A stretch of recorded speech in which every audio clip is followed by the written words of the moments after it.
Okay, thanks everybody for joining TRANS-IPIC's first research highlights webinar of the year. We're happy you could all join us. We had a couple of great talks today. Just a couple of quick items that I'd like to go over with everybody before we get started. So we're going to have 2 research talks, and then right around 12, we're going to actually have a 30-minute faculty meeting with the research faculty from the TRANS-IPIC Research Center. So we'll end up using the same webinar. So right around 12, we'll just basically ask people who are not research faculty, they can hop off the call and we'll switch over to the faculty meeting at that time. And then I wanted to note that the next TRANS-IPIC Research Highlights webinar will be toward the end of next month. So in March, it'll be the Friday the 28th at 12 p.m. And then lastly, just wanted to know for everybody that coming up in April, we'll have the 2025 TRANS-IPIC workshop. That's going to be held at the Big Ten Office and Conference Center in Rosemont, Illinois. It's a 2-day event, and we're really excited. We've been working with PCI of Illinois, Wisconsin on that event. So it should be some pretty fun activities and research talks. Will be a plant tour on the first day in the afternoon. So we hope everybody can attend. There's a link there if anybody would like to scan that with their phone and get registered. I think we're ready now to jump into the first talk. So let me stop sharing my screen and introduce the first speaker. Okay. So the first talk this morning is from University of Buffalo. Pranay Singh is a PhD student from the Department of Civil, Structural, and Environmental Engineering at University of Buffalo. He holds a master's degree in civil engineering from Indian Institute of Technology, Patna, and has 2 years working experience in the field of structural engineering. His research focuses on enhancing the structural performance and lifespan of civil structures through innovative concrete materials and construction methods. So really excited to hear this talk. Take it away, Pranay. Thank you, Chris. Hello, everyone. I am Pranay, and I will be presenting our research project titled 3D Printed Advanced Concrete Material to Mitigate Prestressed Concrete Girder End Crack. So some of the findings in the presentation will be from the year 1 of the project that ended recently, and some of the part of the presentation will be on what we are currently doing for the year 2 of the project. So I will start with the motivation of this research study. So the primary motivation was a potential risk in the reduction of the service life of bridge girder due to end zone cracking. So when the precaster release their pre-stressing strands, they usually get these kind of end zone crack in efficient girder sections like these kind of bulb T girders, where they have negative moment at the end, leading to these kind of end zone cracks. And these cracks are studied extensively, and the reason for these cracks are primarily the large pre-stressing forces that are transferred in a very small distance and low tensile strain capacity of the concrete, which are used for making these girders.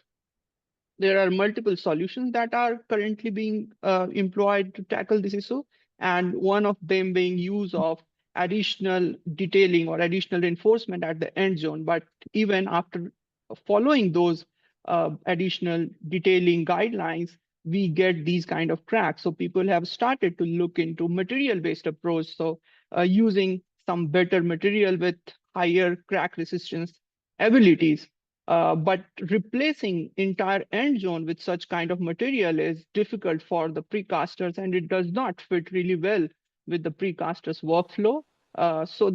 So in line of that, we are trying to propose a different kind of solution where we are proposing a 3D printed ductile concrete cover kind of cells, which could give surface protection and reduce the exposure of the cracks to the environment. And to implement this, we actually have to incorporate 3 different aspects into this project. The first one being understanding the structural behavior of the end zone, and we are using nonlinear modeling for that purpose. And then based on our analysis of those end zone cracks, we have to develop a material which is ductile or crack resistant in a way to perform its function. And later on, to come up with a fabrication method that integrates well with the precaster's workflow, and we are looking at 3D concrete printing for that. So although there could be multiple modification in the way this will be implemented, so this is a kind of permanent formwork methodology to integrate advanced concrete material over the surface. But still, we have come up with a proposed implementation procedure for these kind of concrete covers, for which we have proposed, we are proposing a two-stage implementation procedure, where in the first stage, we will be 3D printing these advanced concrete material covers. This could be done either a research university, maybe we can take help from some startups, or may the precasters want to have 3D printer at their site, and they can print these end zone covers and let them cure. Once they are ready, they can be transported to the precasters facility. In the second stage, the precaster workflow will only be altered at the initial stage of putting these covers, because they will act as a formwork inside the formwork, and then they can follow their usual procedure of making their girders. And when they will release the strands, they will have these kind of ductile cells at the end zone, where they will reduce the size of the crack over the surface, preventing the deterioration of the girder due to chlorides or ingress of moisture. The ductile concrete that we are working with, or the material that we are working with, is named strain hardening cementitious composites. So these are these belongs to a class of fiber reinforced concrete, where we do some fracture mechanics based optimization, multiple saturated cracking instead of single big localized crack. So as you can see, the ingredients of these composites are similar to any fiber reinforced concrete. Here we are using polyvinyl alcohol fibers. So these are microfibers. And we are using two chemicals or admixtures, which are viscosity modifying admixture and high range water reducing admixture. So these admixtures are added in SHCC to achieve the required fiber dispersion. And later on, we will be using this chemical, changing their proportion to make the 3D printable version of these composites.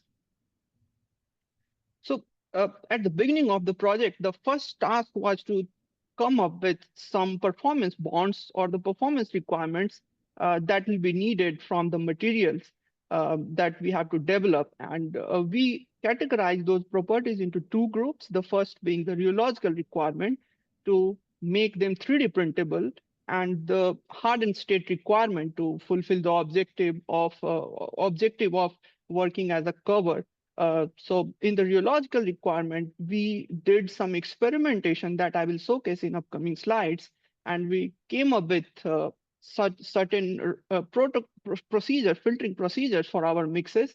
And for mechanical requirements, primarily the strain capacity was one of the important factors for the application of such covers. We relied on finite element investigation. And once we established those requirements, we started with an existing standard HSCC mix that was non-printable, that we already had developed in our lab. And we did multiple iterative modification to fulfill all these performance objectives to achieve the 3D printable SSCC that fulfills our performance requirements.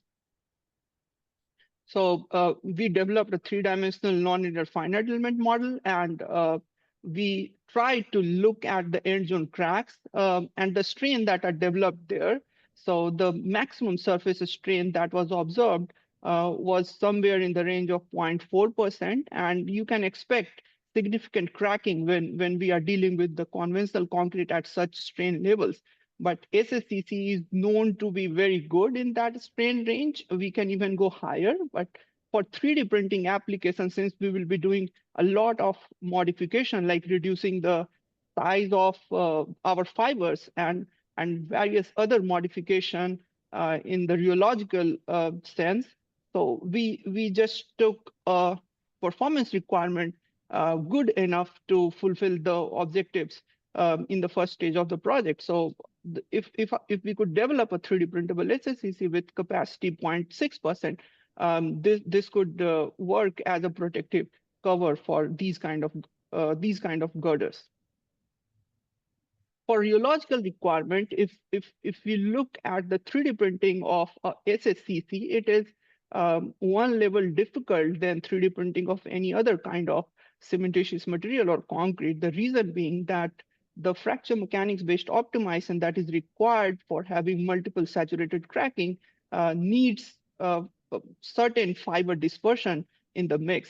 So the rheological requirement starts not from the printing, rather it starts from the mixing phase. So while we are mixing, we should have certain viscosity that could ensure that fiber is properly dispersed. And later on in each and every stage, we observed and we tried to find out some critical requirements, and we optimize the viscosity so that our mix goes through all these stages and become printable. So here you could see that some of the requirements are actually contrasting. So you cannot just increase any rheological property or decrease any rheological property.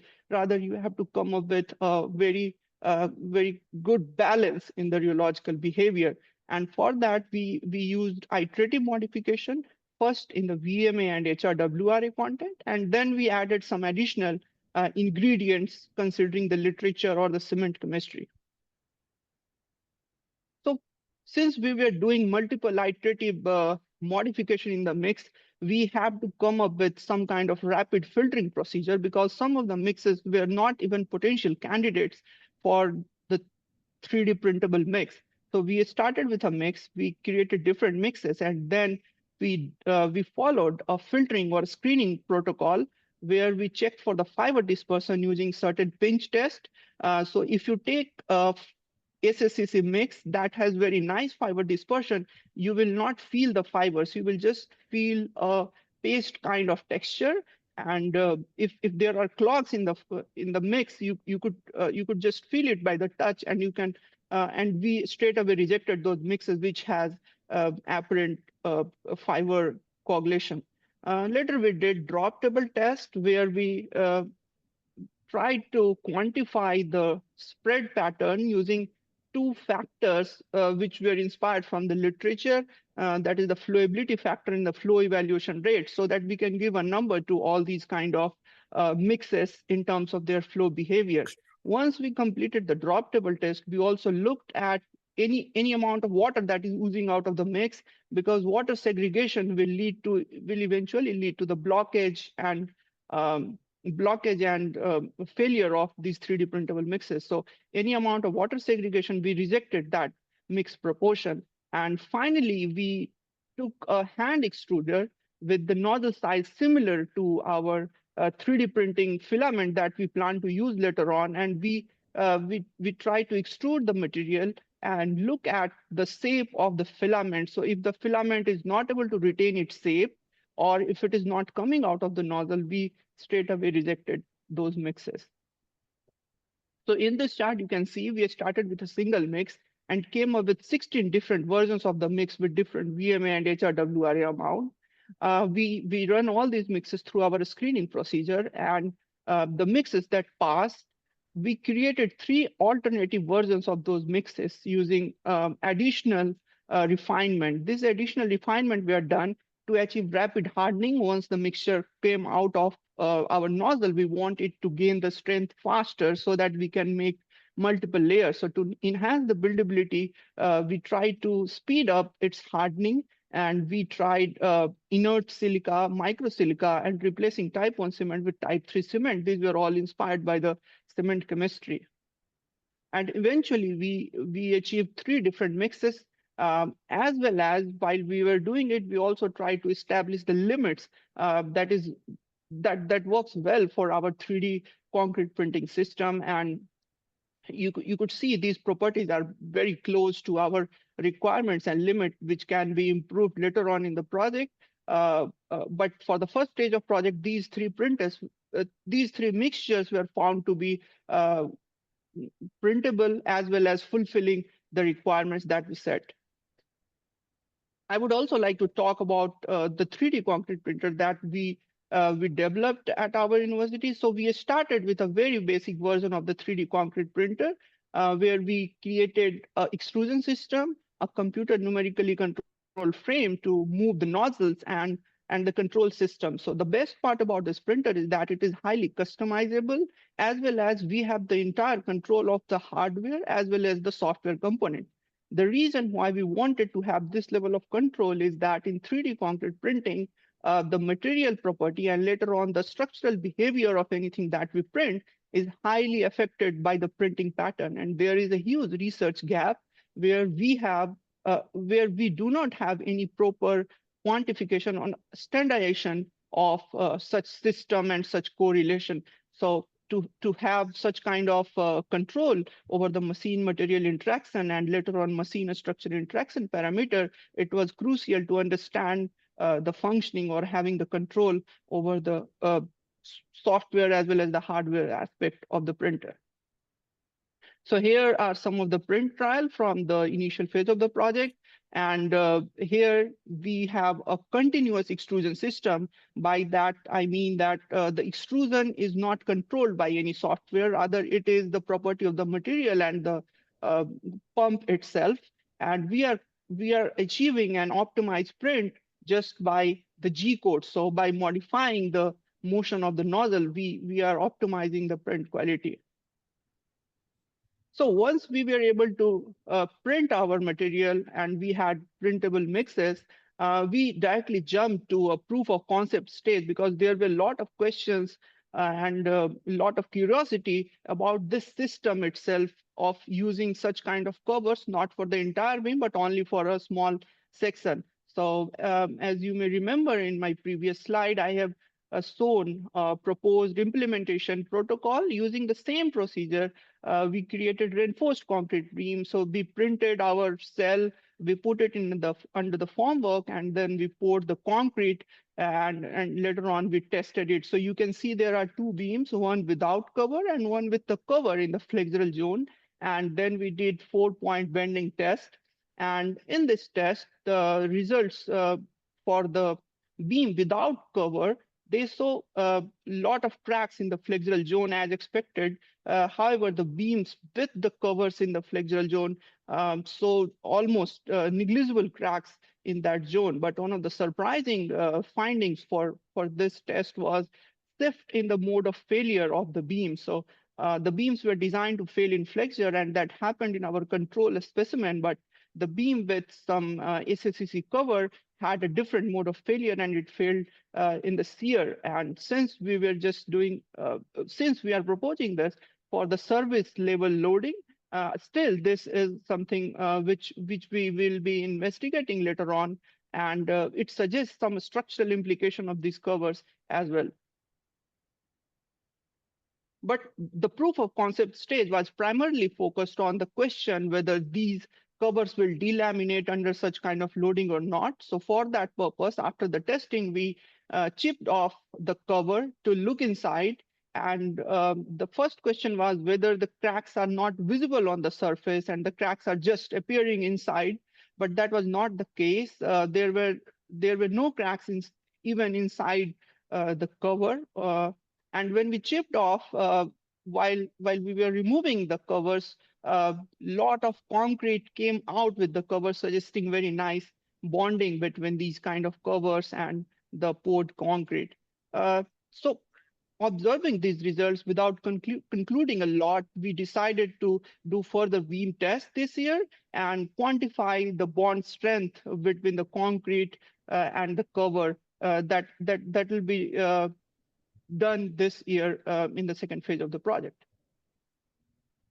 So coming to the plan for the second year of the project, we are now moving from material scale to printed cover scale properties. So in fresh state, we want to improve the print quality of the covers, not only visually, but structurally. And in the hardened state, we want to look at the bonding behavior and quantify and look at the effect of bonding on the structural properties of these kind of beams. For that, we will be doing the bonding test. Additionally, it is important to look at the durability of these covers the concrete with these covers when the cover is cracked. So our cover will be cracked, but the crack will be very small, less than 0.1 millimeter. And we want to see how the durability is affected with those kind of smaller cracks. So these are some of the bond tests that we are currently working on and are planning to test. So the first one is the shear test between the concrete and SSCC, and the pull-off test to look at the bonding behavior in X, Y, and Z direction. Additionally, we will also be looking at the bonding behavior between two layers of the printed specimen. And for this, we will be making a single layer of print and preparing a dog bone kind of specimen in the direction perpendicular to the print direction to look at the behavior in the weakest axis of our 3D printed cover. Additionally, we will do certain split tensile test in both horizontal and vertical direction of layering because we expect interlayer bonding to be different. So there is a material anisotropy when we 3D print any structure. Additionally, we will move towards printer optimization and improving the print quality of the covers. And for that, we have identified a factor-based approach where we have divided the entire printing process into 3 stages. So the stage 1 is a standard SSCC mixing procedure and testing procedure.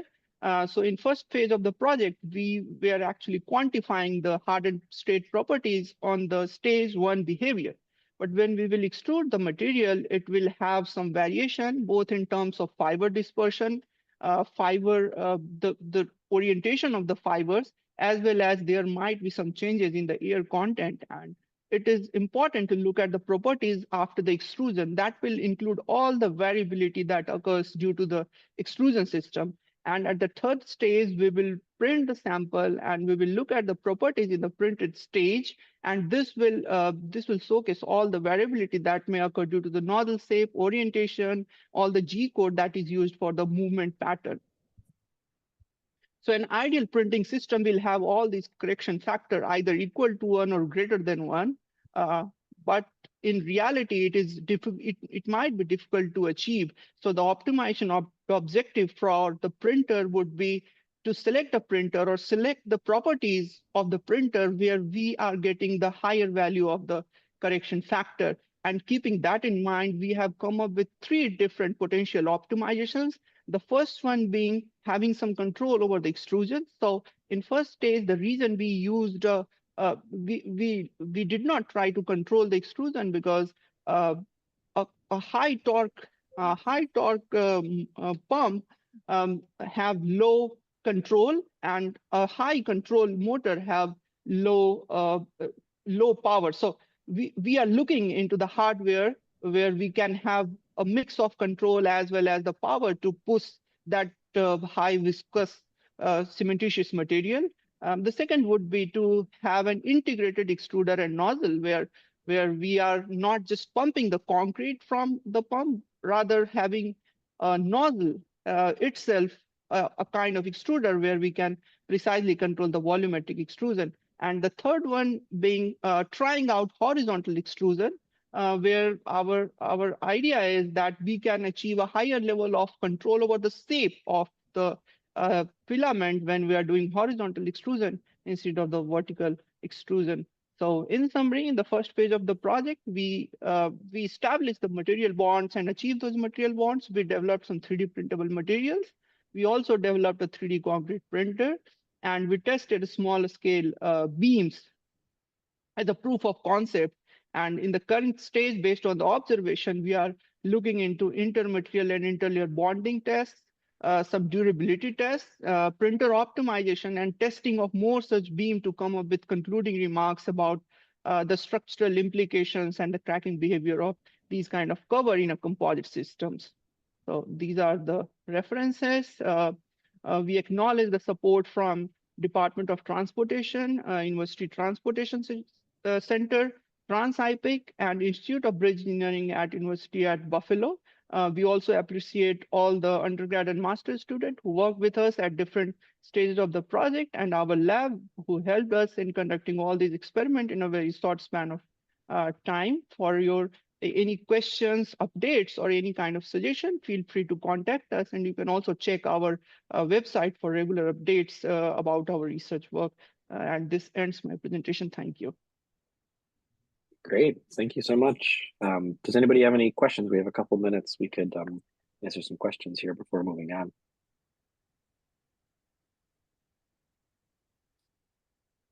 Can I ask the question? Yeah, absolutely. Very nice presentation. This is Olek from Purdue University. The question I got is related to actual compatibility between this externally printed cover and concrete beam. I assume that in your trials, you printed the cover using mortars and you cast the beams using regular concrete with regular size aggregates, right? Yeah, you're right.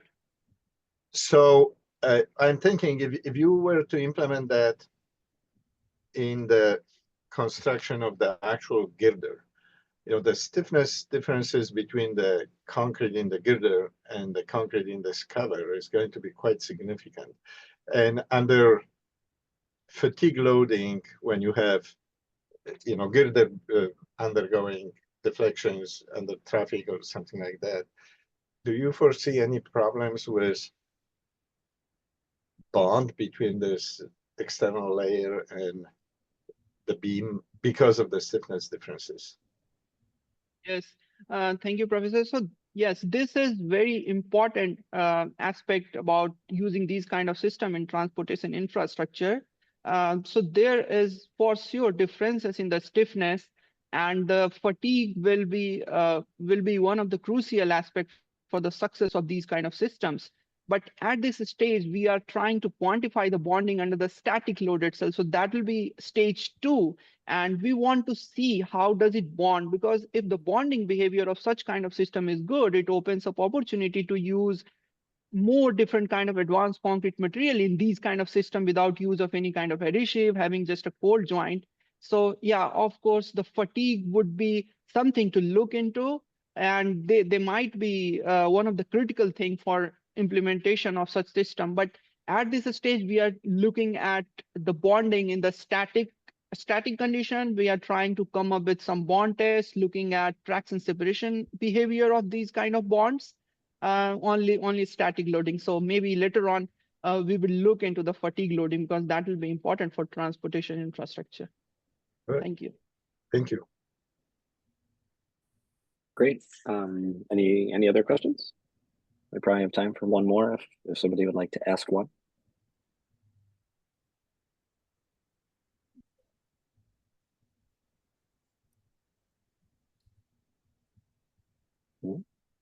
Okay, I guess we can move on. Thanks so much, Pranay. That was great. Thank you, Chris. Okay, let me introduce our next speaker. So the next presentation is coming from the team at Purdue University. It's going to be presented today by David Cubillos. He's a PhD student in civil engineering and at Purdue University, specializing in concrete 3D printing. His research focuses on noise control, durability in concrete 3D printing, Boolean structures, and additive manufacturing, and finite element analysis for composite materials. So before joining Purdue's concrete 3D printing team, his background included multiple years experience in aerospace, manufacturing, and automotive industries.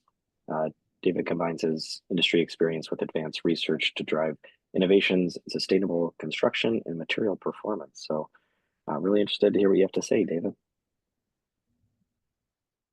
Thank you. Good morning, everyone. Thank you all for joining today. My special thanks to Chris. Thank you for that introduction. So today I'll be talking about bio-inspired solutions for roadside barriers. Exploring 3D printing as an alternative precast technology.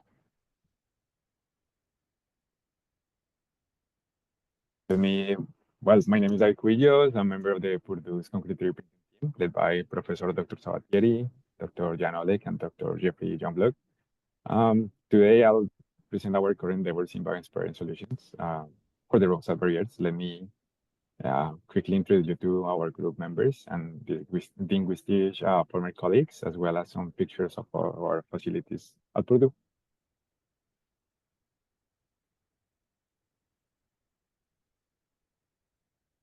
So today I'll give you a brief introduction to existing barriers and categories, followed by some insights on our work on concrete 3D printing, and then some concepts regarding anisotropy and mechanical properties and how those can be enhanced by implementing architected bioinspired materials along with concrete 3D printing.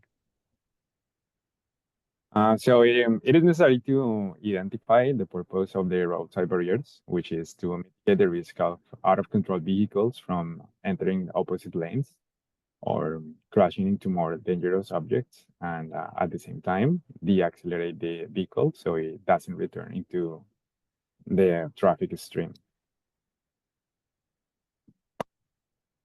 In accordance with AASHTO's roadside barrier design guide, barriers can be categorized as flexible, semi-rigid, or rigid.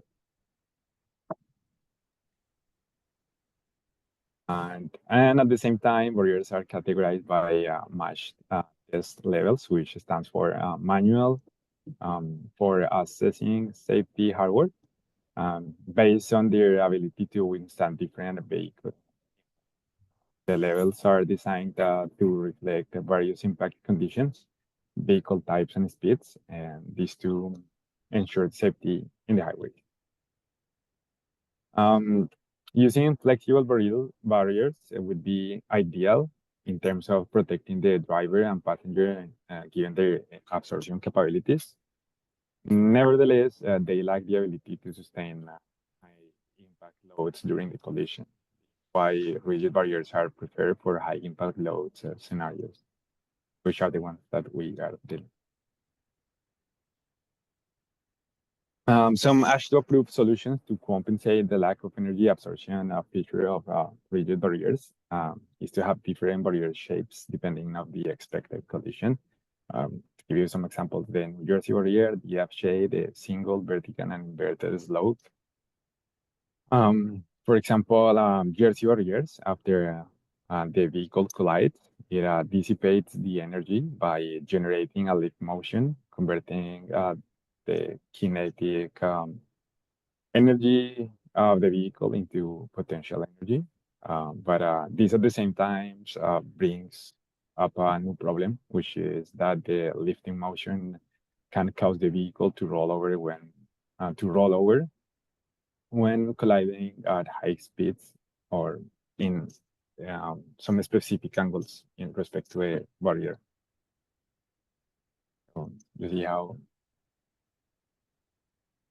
even though it dissipates the energy, it can be even more dangerous than with a vertical shape barrier. In a collision with vertical shape barriers, while preventing the rollover, really most energy dissipation relies on the vehicle deformation, which can increase the risk of the passenger's injury or death. So the real question is, can we make concrete to absorb more energy from the impact? So some alternatives are the use of rubber cylinders on rails to enhance the energy absorption. But again, this is not quite effective on high impact loads scenarios. And also there's a need of maintenance and hence a new associated replacement cost. Other solutions such as cushion wall systems, which you can see in the left side of the slide, are used in areas with high frequency of lateral impacts, like it would be like sharp horizontal curves. And although they effectively absorb the energy, the disadvantage is that they occupy a great part of the roadway, which can limit their use depending on the space availability. The use of some cementitious composites, like the ones developed by the University of Louisiana and the Louisiana Department of Transportation, which you can see in the right part of the slide, could be another alternative, but the high cost of materials make it unfortunately unsustainable. So let's now talk about 3D printing before we moving forward into bio-inspired and architecture materials. Concrete 3D printing as an alternative manufacturing process give us some amazing advantages like freedom of design, high customization levels, high precision fabrication, fast prototyping process, and among other tools that come really handy for research and especially when dealing with architecture materials, which are commonly complex geometries. Some aspects to have into consideration when printing brittle materials are the introduction of interfaces, heterogeneities, and defects. We'll see later on that defects will govern the properties of our material. And with that being said, the real question is, can we use this phenomena to our advantage? I mean, by using additive manufactured and architecture materials, like introducing on purpose those defects. We'll see it later.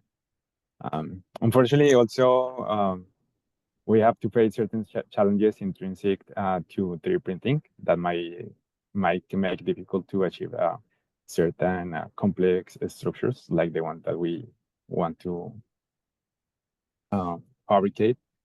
Some of the are the shrinkage, cracking, extruability and buildability problems, voids in our printing, interlayer delamination, and the impossibility of printing supports in the same way that we would normally do in a polymer 3D printing. Right? Here you can see the hardware we used to make the specimens during the phase 1 of our project, in which we used fibers to reinforce the print samples.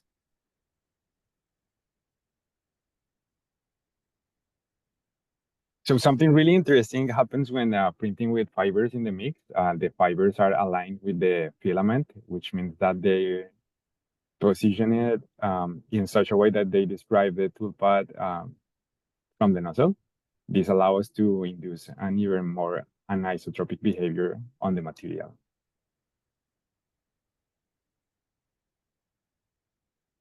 Here you can see a cut view of both printed and cast samples and how the fibers are aligned in the printed one, your left side of the slide. But they are randomly arranged in the cast specimen.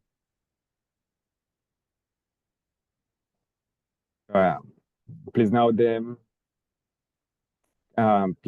difference between the crack distribution between the printed and the cast specimens. Now that we have introduced interfaces and defects, there is a delocalization of the cracks, preventing the growth of a single main crack.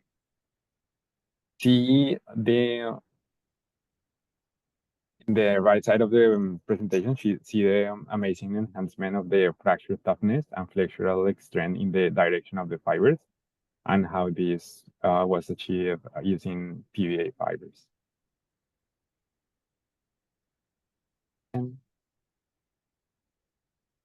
So here you can see how notorious it is, the enhancement of the properties for the printed specimens. And you can also see in the graph how the cracks were appearing. But this only happened for the specimen printed at 0 degrees. Because the one printed at 90, see that we have completely the opposite behavior, having used one main crack.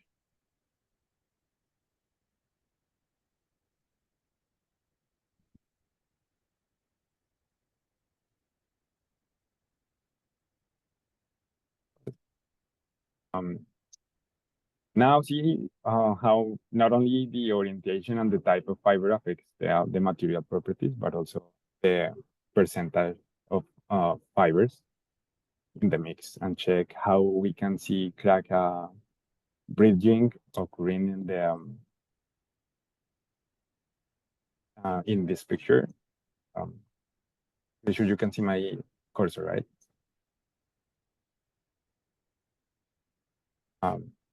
Where fibers connect both planes of the crack, decreasing the stress intensity near the crack tip, and so toughening the brittle material.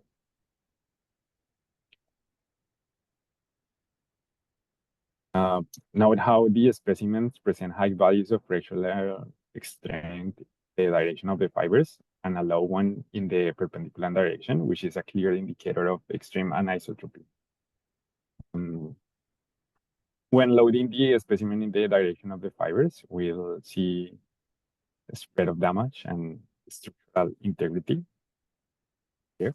While when loading in the perpendicular direction to the fibers, we'll see localization of damage and catastrophic failure.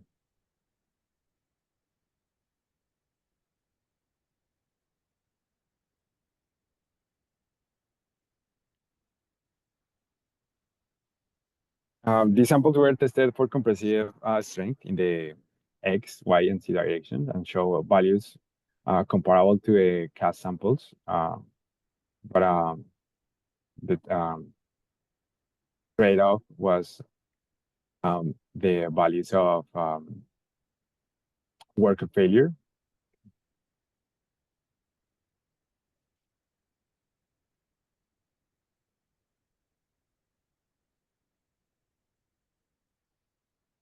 Now let's jump into bioinspired materials.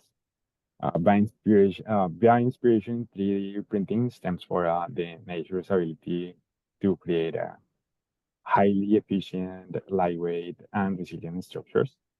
Nature optimizes structures through trade-offs between strength, flexibility, and energy dissipation. And hence biological materials exhibit emergent behaviors. Please remember this concept, emergent behaviors, where complex properties arise from what they call simple building blocks. So here in the left chart, we can see the relationship between fracture toughness, young modulus for different engineering materials, and how this becomes sort of the trade-off. The objective is, of course, achieving a balance between those properties.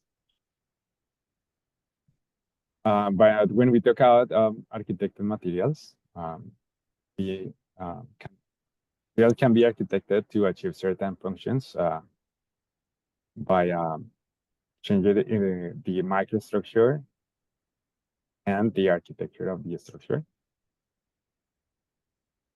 And that way, the material is engineered to enable new engineering properties, right? This is how we get some really interesting functions like shape shifting, adaptable features, and for our case of study, it would be a structural functions, which involves strong, tough, and impact resistant features. Here I want to highlight the relationship between the microstructure, architecture, and component level design that enables tailored mechanical properties, and how balancing morphological control, dimensional scaling, and architectural complexity could enhance the material performance. Again, by controlling the mechanical properties to clearer architectures, we get an emerging behavior that I was mentioning before.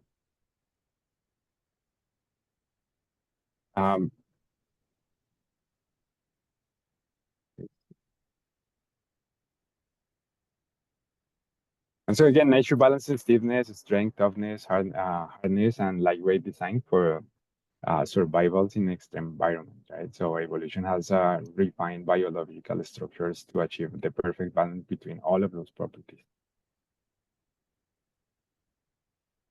Here again, we see a chart of trade-offs, but here now we can compare the trade-offs that we have with any engineering materials and biological materials. Some of those examples are materials that are tough but soft, just like structural proteins, elastomeric proteins. On the other hand, we have hard but brittle materials, just like minerals like calcite, aragonite, biosilica.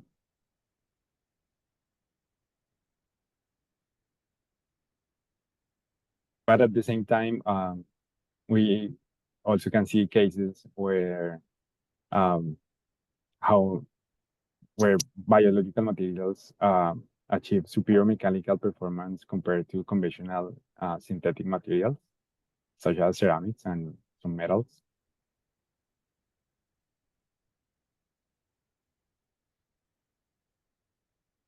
So in order to implement the bioinspired features, we have to first identify its function, then study the material and the structural properties, and last and most important, understand the mechanism behind these properties enhancement.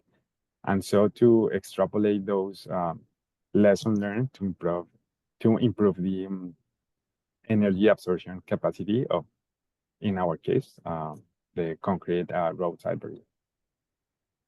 That will lead us to implement some clever architecture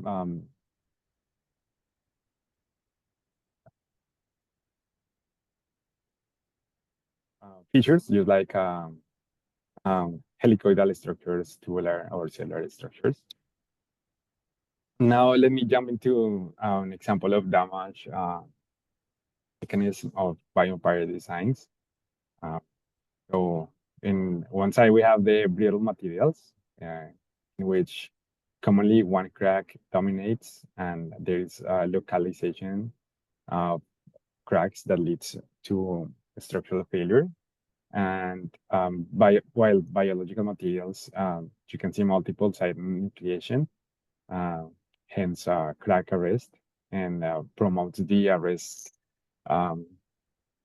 promotes the spread of damage. So again, we will have multiple cracks instead of having just one big crack. This we can do through the introduction of weak interfaces and defects, which will lead to, as I mentioned before, crack arrest mechanisms, avoid the use of clever architecture. So the emergent behavior that we will get here would be the pseudoplasticity.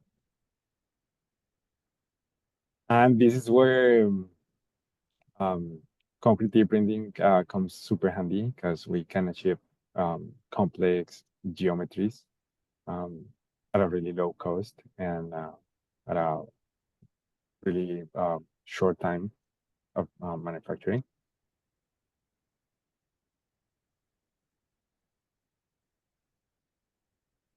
So now our goal now is to improve the energy absorption capacity of concrete through clever architecture interface. Now let's make a comparison between some features of the naturally occurring biomineralized materials and the cement-based 3D printed materials fibers. So in both, we have materials with limited ductility. And then in nature would be minerals, while for our case, 3D printing would be the cement. We have hierarchical nanofibers, and for our printing endeavors, we have hierarchical filaments and also steel fibers. We have extreme anisotropy for both, and also weak interfaces, intricate architectures in nature, and clever architecture that are the ones that we're going to implement during our printing. Here are some examples of those architectures. I go real fast through this because like running out of time. So the main the inspiration we have for our project was the mantis shrimp and the active clad.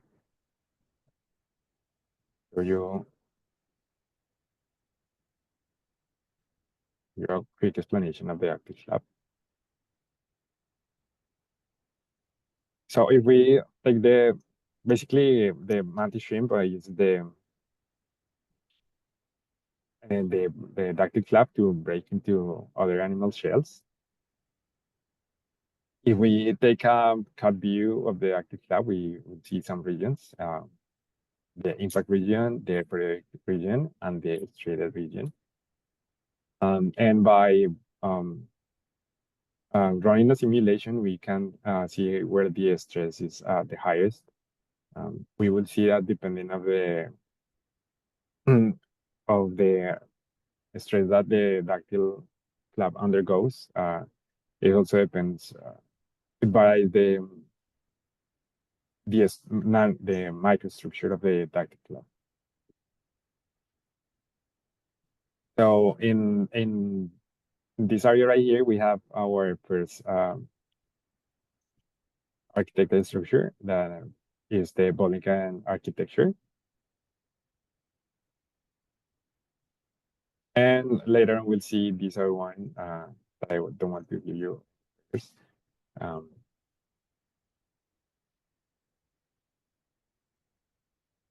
So the way it works is that we have a periodic region.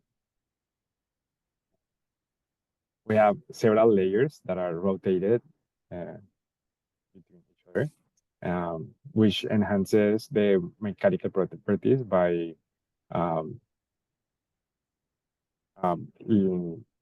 driving the cracks on a twisted path, which we'll see later on that it's going to be beneficial. Really fast through it. Here you can see a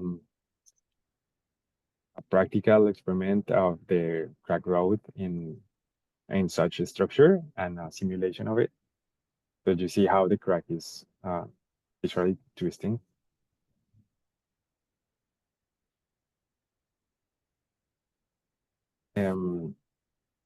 By implementing this, it would be require more applied force to have the reach critical value. So that is at the end of the day a toughening behavior.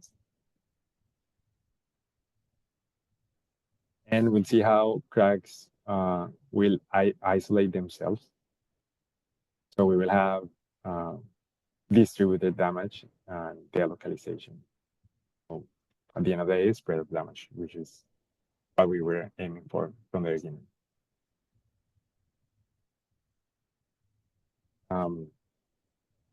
We also want to have a small pitch angle, which is the angle in between layers. That will lead into delocalization and spread of damage. Oh, go back.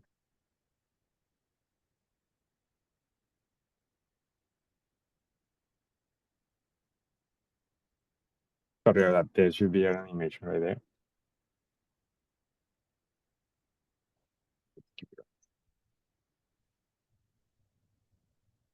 So that brings us to our approach for tripping inspired design.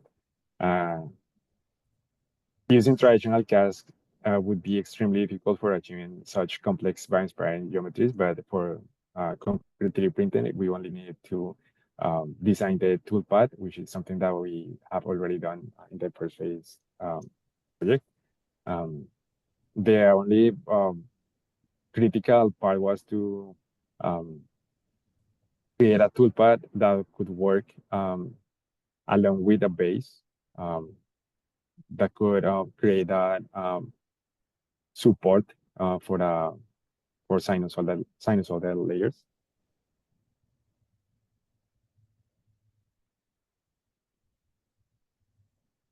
So again, we go back to crack twisting and how that's improve the it's a toughening mechanism.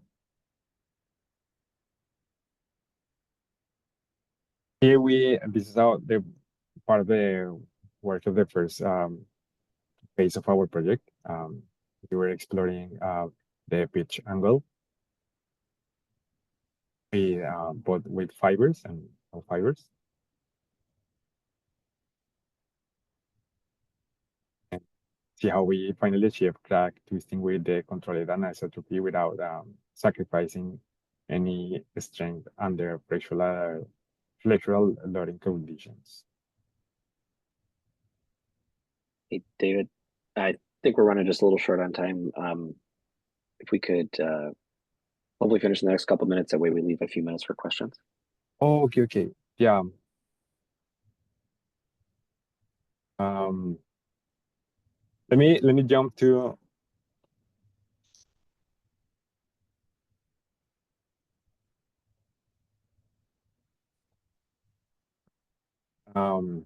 so basically what we finished on phase one was we implemented both Bollingham and Bollingham sinusoidal structures for printing. And so right now, what we are working on is the scale up of those structures for the roadside barrier.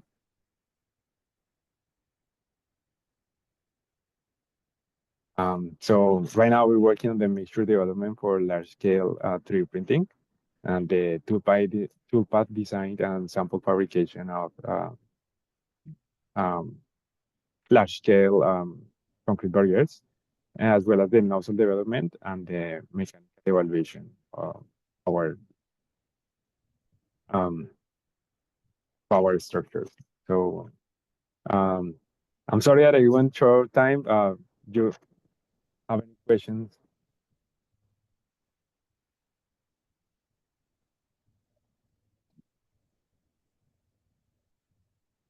Oh, Chris, do you they have some wiggle or? I mean, we have a 3 minutes if I can if ask we- you, David, maybe one quick question. Well, excellent presentation, and I love your animations. Amazing.